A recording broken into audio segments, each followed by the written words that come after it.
जंगल के किनारे एक विशाल महल था, जिसके सुनहरे गुंबद सूरज की रोशनी में चमकते थे। उस महल में एक बहुत धनी आदमी रहता था। नौकर चाकरों की भीड़, शान शौकत और असीम धन दौलत।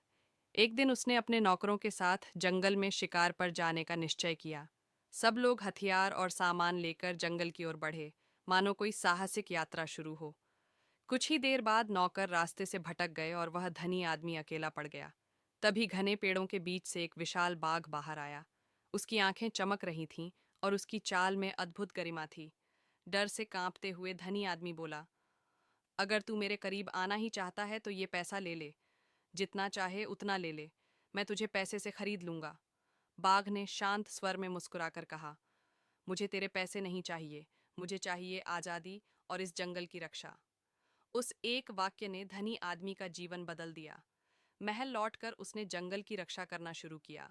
पेड़ कटने से रोके, जानवरों की देखभाल की और अपने धन का उपयोग संरक्षण में करने लगा।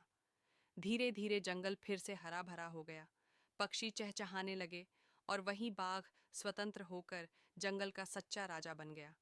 लेकिन कहानी के अंत में उस बाघ की आंखों में आंसू छलक आए।